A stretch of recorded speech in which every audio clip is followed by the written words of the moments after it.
and gentlemen, and welcome back to Dinozor Gaming, where we learn to be a better player.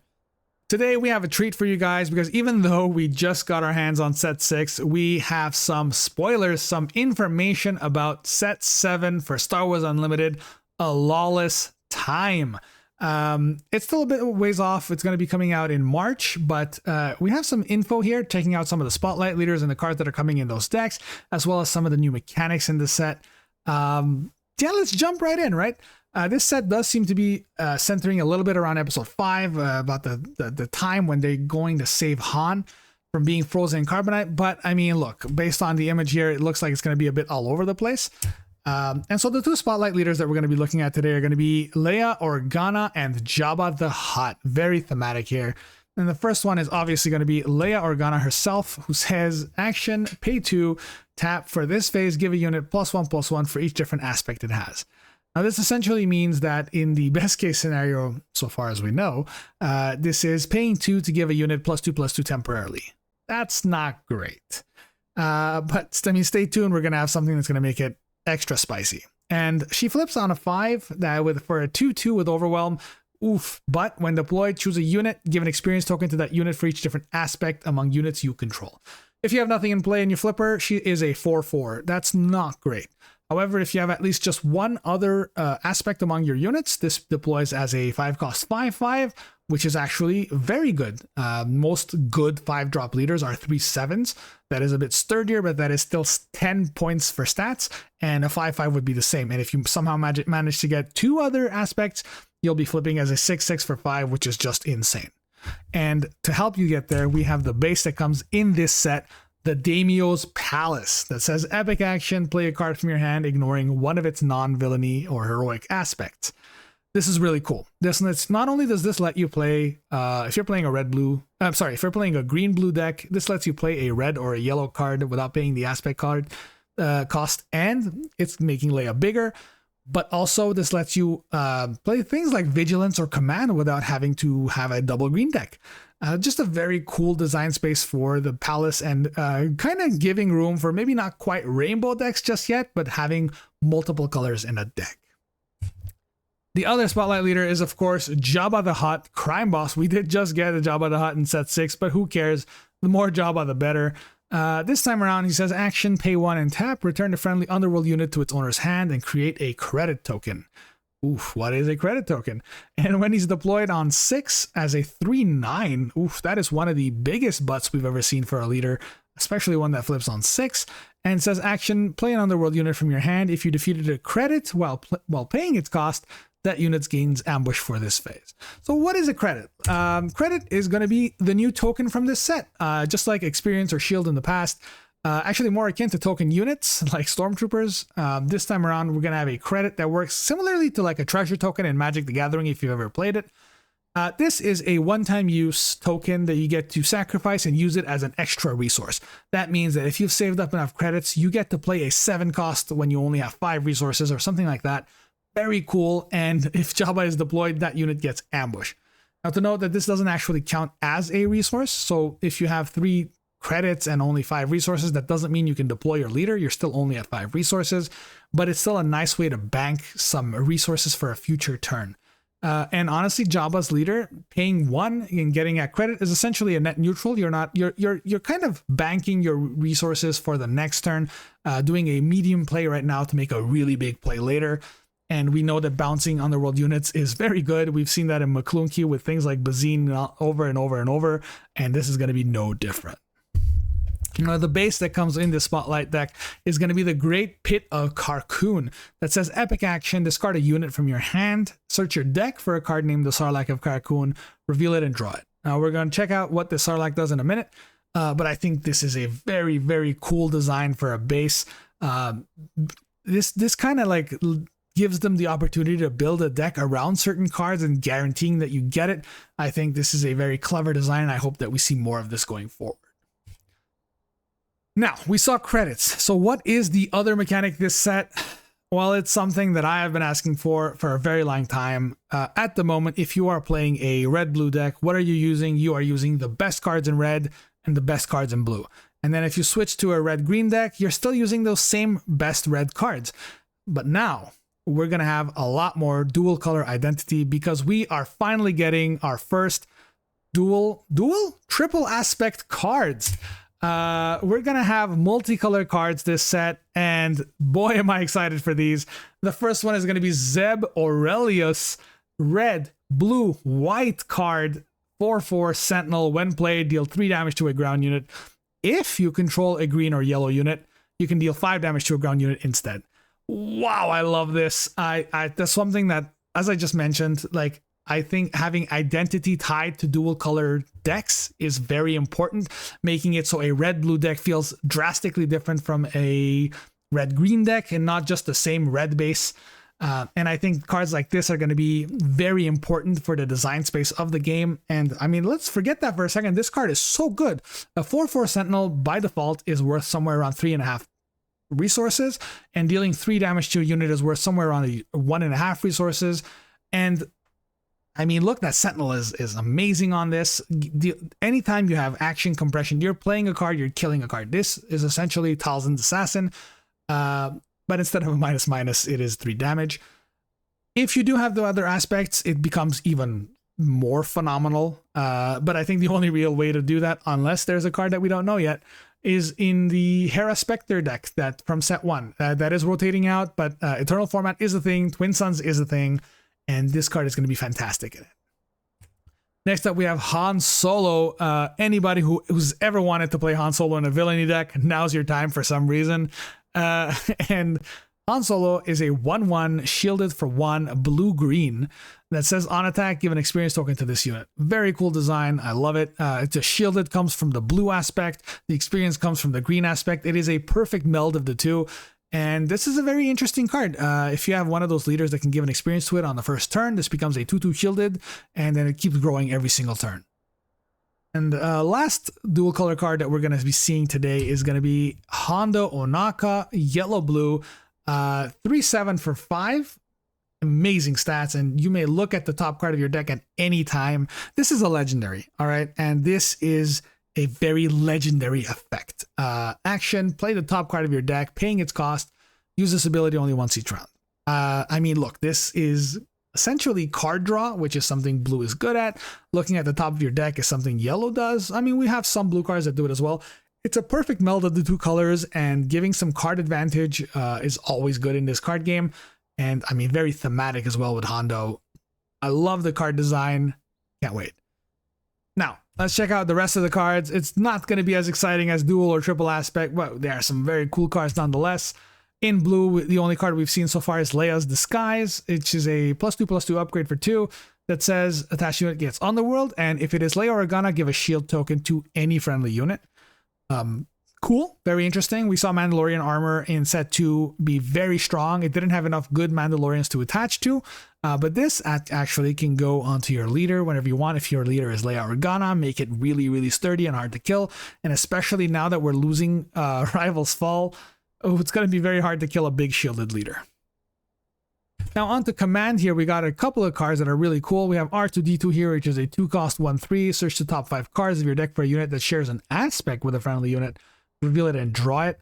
I mean, look, this is just a better Mon Mothma, because Mon Mothma searches the top 5 for a rebel. This searches the top 5 for any green or white, assuming that this is the only card you have in play. And I mean, look, most of the rebels that you're going to be playing are white anyways, and this also lets you get blue cards like Luke Skywalker and some non-rebel cards if you don't want to force yourself into that game plan.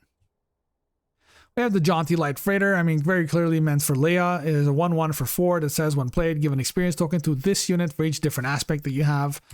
And of course, we have the Sarlacc of Carkoon. Let's see what that base is going to get us. It is an 8-cost 8/9. On attack, put a unit from your discard pile on the bottom of your deck. Deal damage equal to that unit's power to an enemy ground unit. I mean, very cool. Now you're throwing away a unit from your hand to get this from your deck using that base, and then when you play this, assuming you get to attack with it, you're just going to be perpetually dealing damage to your opponent's ground units. That's very, very dangerous. That 8/9 is decent stats for 8. It might be a little bit slow. It's a shame that it's not Underworld, so you're not going to be able to ambush this out with Jabba the Hutt leader. Feels like a bit of a missed opportunity, but you know what? Maybe that would have been just too strong. It's still a very cool card. I love it. And with you have to remember that when set 7 launches, we're losing a lot of those removals. So yeah, this dies to Fell to Dragon, but Fell to Dragon can't be played in Premiere. So honestly, these big stats might be more relevant than you think. Now in red, we only got a single card here, and it's going to be Dr. Aphra, 4 cost 4/5, that says on attack, discard 3 cards from your deck. You may return Underworld card, discard this way to your hand. Okay, very good. Once again, card draw. I mean, look, a 4 cost 4/5 is pretty average. We've seen quite a few of those see play, and the fact that on attack this lets you draw a card, phenomenal, fantastic, great card. Now, let's check out the yellow. We saw a lot of Cunning cards, rightfully so, because one of the main new mechanics, which is credit, focuses a lot in yellow. I mean, we'll probably see a lot of credits in Command as well, but so far we've only seen it in Cunning. And the first one is going to be Salacious Crumb, one of the Spotlight cards for Jabba the Hutt. It is a 1 cost 0/2 raid 2. Hey, it's a spy token. But if you control a Jabba the Hutt as a leader or unit, this unit enters play ready. Very cool. This is a spy token that comes in ready, or I mean, look, you can consider this as a daring raid. And in a Jabba deck that gets to bounce this is essentially for a cause I believe in. You get to play this, attack for 2, use Jabba, bounce it, then use that same credit you just got, play it back, and then attack for 2 again. You only spent 2 resources, you dealt 4 damage to your opponent's base. Very good card. Next up, we have Han's Golden Dice, a little bit more support for Odd Han. It's an upgrade for +0/+0 that says on attack, discard a card from your deck. If it's odd, create a credit token. Some interesting way to spend 1 to perpetually build more credits, more resources. It's a cute card, but Han normally doesn't want to ramp. You don't want more resources. You want to end the game by 5. Questionable card. Boba Fett. We would be remiss to not have Boba Fett in a set with a Sarlacc here, because Boba Fett is clearly the only thing a Sarlacc can't digest. This is a 5 cost 6/5 Underworld Bounty Hunter with a when played and on attack that says you may pay 1 if you deal 3 damage to a ground unit. We're seeing a lot of ground unit hate this set, and I guess there's going to be a lot of ground units. The thing is, this is a very powerful effect, assuming that we're not in a completely space meta. Having a 6/5 for 5 is already decent. I mean, a 6/6 is what you want. We've seen that in Poe or in, in Zuckuss, other big boys, but a 6/5 is decent, especially with a reusable effect like this. And having on-demand damage to ground units is good. I expect to see quite a bit of this card. Next up, we have Jabba's Rancor, another Rancor right here. 7 cost, 7/7 hidden. Ooh, flashbacks to Sonara-san from set 6. But this time it's not legendary, and instead, on attack, an opponent chooses a ground unit they control, you may deal 7 damage to that unit. This is so good. This says that every single turn, if it's not killed, you're dealing 7 damage to a ground unit. It is Underworld. You get to ambush it in with that new Jabba leader. If you have just 1 credit by the flip turn, you get to do it, so why not? Most of the time when you choose to ambush this, your opponent is going to choose whatever you're ambushing. So you'll kill that, your attack will fizzle, but who cares? You put a 7/7 in and you just killed something. Your 7/7 is intact, it is still hidden. Next turn you get to do it all over again. Phenomenal card, and I, for one, want more Rancors. Please, FFG, give us another 10 Rancors. Next up, we have Qui-Gon Jinn. After having absolutely nothing in the game until set 5, we now have a bunch of Qui-Gons. Keep them coming. Liam Neeson himself is a 4 cost Cunning, 3/5 Force Jedi Republic Sentinel. 3/5 Sentinel for 4. We've seen that in Chirrut. And this guy says when played and on attack, look at the top 3 cards of your deck. You may discard one of them, put the rest back on top in any order. This is cool. I mean, this is some nice filtering. You get anytime, I mean, look, you play this, you get the effect. You attack this, you attack, you get this effect. Being able to look at the top cards of your deck and then choosing, like, you don't even have to do it. You may discard 1. Fixing your draws is so good. The stats are slightly low, but the Sentinel kind of makes up for it. It's not as good as Chirrut. Obviously, Chirrut is very sturdy, but I think that this is a very good card, and I would be amazed if this doesn't see any play. Lastly, we do have unmarked credits. Going to put the credits here on the side for those who have a memory of a goldfish like me. This basically just says pay 1, create a credit token. You're transferring your resources from one turn to the next. If you're floating a resource, maybe let's say you just played another 2 cost on turn 2, well, you have 1 extra resource. Play this, save that resource for a future turn. You get to basically build up a bunch of credit and then cash it all out for 1 ginormous turn. This is a very interesting mechanic because this is going to let you play those big boys before your opponent gets to do it. And especially if you're doing this in a ramp deck, if you're able to drop like an 8 cost card when your opponent is only at 5, it's gonna hurt, and credit is really gonna help you do that. Okay, that's all we have for Lawless Time, but we have the timeline for what's coming next year entirely, the entire product release timeline. So we know that in March, we're going to get A Lawless Time. In spring, we're going to get Twin Suns. This is going to be pre-constructed decks for Twin Suns. We'll take a look at what they are in a second. And we know that in July, it's going to be Ashes of the Empire. And that is going to be the set that's going to be played in Vegas this year in the World's Galactic Championships. And in fall, we're going to get Icons. Not too many details on this just yet, but it seems to be another new player set, kind of like the Battle of Hoth. And then finally in November, we're going to get Homeworlds. I cannot wait for these sets. So excited. But one thing at a time here.